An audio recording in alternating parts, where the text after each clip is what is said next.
Welcome back to another car video. In this video, I'll be talking about the new Bugatti Tourbillon Hypercar.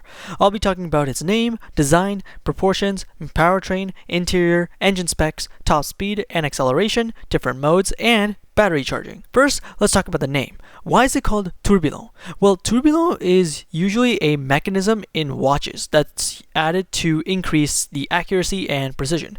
So the main meaning of the name in this hypercar is to increase the accuracy and precision. And I think the engineers and designers really did it for this car. This hypercar is projected to cost 3.8 million euros, which is just a little over 4 million US dollars. The second thing I want to talk about is that Mate Rimac had the idea of making a hybrid Bugatti way before he even became CEO of Bugatti. This is mainly because he knew that making an electric Bugatti would be a bit too rushed at the time. And I like how he didn't make this hypercar electric, and I'm sure most car guys would agree with this, because he even says that Bugatti is all about heritage, and it's about the 150 years worth of history. There was a lot of pressure for Mate Rimac for making the Bugatti Tourbillon fully electric, but Mate Rimac knew that it's about the history of Bugatti, and they can't just let it go like that by making it fully electric. Mate Rimac knew that it would be wrong to go straight into electric, and plus, I'm just gonna say that most car guys love petrol cars. Me personally, I love petrol cars, but the thing is, I do still like electric cars, especially ones like the Rimac Nevada. Design-wise, this car looks very modern. The line on the side of the car, which is basically a key part to Bugatti's DNA, probably since the Veyron had it and the Chiron did too. The horseshoe grille at the front, I think, is also a key part to its DNA. As we know, the Bugatti Chiron had it, and so did the Veyron. There's also the accentuated center line that is inspired by the Bugatti Atlantic, which is one of the most iconic Bugatti cars from the Bugatti era. Proportions-wise, the Bugatti Tourbillon looks wider at the front than the Bugatti Chiron. Due to this, the Bugatti Tourbillon is 33 millimeters shorter in height than the Bugatti Chiron. I'll get the proportions into it a bit later as well. It's also the first Bugatti to have dihedral doors, which look great on this hypercar. There's only one wiper blade, which lines up with the accentuated center line that I talked about earlier. I'm kind of going to be hopping back and forth between the design, the proportions, and the powertrain of the car because they go hand in hand together. So yeah, don't mind if I do that. The powertrain of this car consists of an 8.3 liter naturally aspirated V16 engine, which is connected to an 8-speed dual clutch automatic gearbox, and it's also paired with 3 electric motors that are connected to a 25 kilowatt hour battery pack. With all this, the engineers and designers had to make sure that they don't make the car longer. That was literally the goal for Mate Rimac and Bugatti.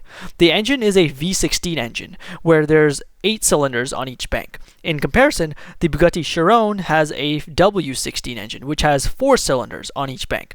Changing the engine layout from W16 to V16 made the crankshaft 400 millimeters longer, and in total, the crankshaft is 1 meter in length. And because of the longer crankshaft, the wheelbase of the car is 27 millimeters longer, which actually isn't that much longer when you think about it. In total, the length of the wheelbase is 2.738 meters long. The engine and everything in the car are very much tightly packed as to not make the car longer, too, as you know, that was the goal, at least. In the interior, the engineers and designers decided to mix digital with analog. Due to the name being tourbillon, the display that shows the RPM, speed, battery charge, and whatnot is analog, and it's like the gears you would have in normal analog watches, like Rolex. The center console has been machined from solid aluminum, which is set within real crystal glass. This hypercar really doesn't just look beautiful from the outside, but also on the inside. The steering wheel is fixed, where the instruments are inside the steering wheel, and the instruments don't move no matter how you turn the wheel, which I think would be pretty cool and good when someone is driving this car around a track or just driving it casually around town. In the Bugatti Chiron, the seats were a bit further apart from each other since the gearbox was positioned in front of the engine and extends out a bit between the seats. But in this Bugatti Tourbillon, the gearbox is positioned behind the engine, and the 25 kilowatt hour battery pack is situated between the seats. This made the engineers and designers position the seats closer to each other. Another thing is that since the main goal was to not make the car longer, the seats are fixed and cannot be moved forward or backwards like you can in most cars.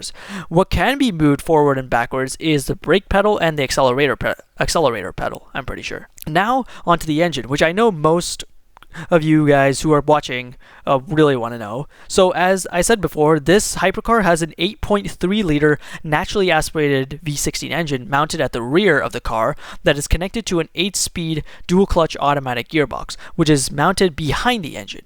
And the engine is also paired with an electric motor, which are controlling the rear wheels together. With this, there are an extra 2 electric motors at the front axle, controlling the front wheels. There's a 25 kilowatt hour battery pack mounted between the seats, and some of it is mounted behind the seats. The front 2 motors are completely disconnected from the engine and only receive power from the battery. The battery is, however, connected to the engine so that it can recharge the battery. The engine alone can output 1,000 horsepower, and the electric motors can output 800 horsepower. Together, the engine and motors can put out 1,800 horsepower and is able to generate 2,300 newton meters of torque, which is equivalent to 1,696 pound-feet of torque. This is 200 horsepower more and 700 newton meters, or 516 pound-feet, more than the Bugatti Chiron Supersport.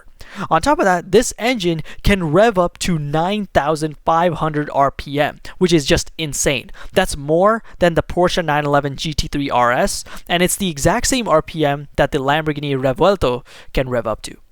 Also, this does make the Tourbillon pretty heavy though. It's claimed by Matsurimats that it's going to weigh just under 2,000 kilograms.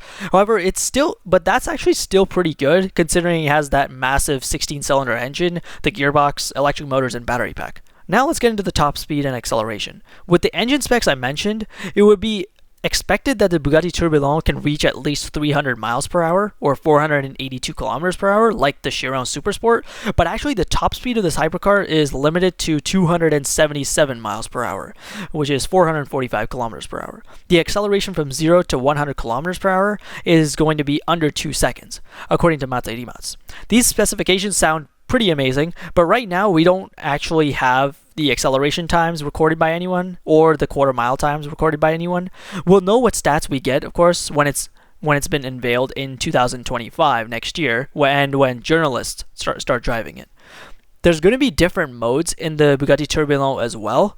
So the first mode is pure electric mode, where the car is running with the electric motors and the 25 kilowatt hour battery pack, and has 800 horsepower in this case. In pure electric mode, the car is able to be driven for 70 kilometers, which is pretty good considering its weight.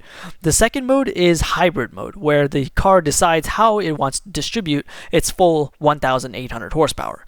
The other mode is called ICE, which is when there's no assistance from the electric motors and it's just the engine that is running, which will put out 1,000 horsepower. Then there's also a electric charge mode, where the V16 engine is used as a generator to keep the battery charged up. Normally, in a hybrid car, the engine is constantly turning on and off again many times, especially in hybrid mode if the car has multiple modes, that is. Although in this case, what the engineers did for the Tourbillon is that once the engine turns on, it will stay on. The only time the V16 engine turns on, or turns off, I say, is when you turn the car to electric-only mode or turn the car off completely. The main reason to making the engine turn off and on is to reduce the carbon dioxide emissions. But when you think about it, there's only about a 5 to 10% difference in carbon dioxide emissions with having the engine turn off and on compared to having it turn on and stay on. If you compare CO2 emissions, the Bugatti Chiron Supersport has roughly 580 grams of CO2 output per kilometer, according to Matsurimats, which is just crazy. However, the Bugatti Tourbillon will have roughly 200 grams of CO2 per kilometer, which is literally less than a third of that of the Bugatti Chiron. In comparison, the Honda NSX, a hybrid supercar, has emissions of 242 grams of CO2 per kilometer. There's also another dial that can change the chassis mode, which tells the car whether to stiffen the suspension or loosen it, and it also tells the car how much electricity the battery needs to keep in reserve. In electric mode and hybrid mode, the target state of charge is 0%, but in sport and track mode, the target will be 70 or 80%.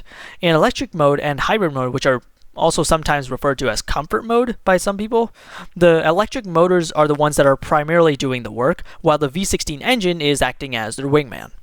In sport or track mode, it's the opposite. The V16 engine is primarily the one that's doing the work, with the motors as its wingman.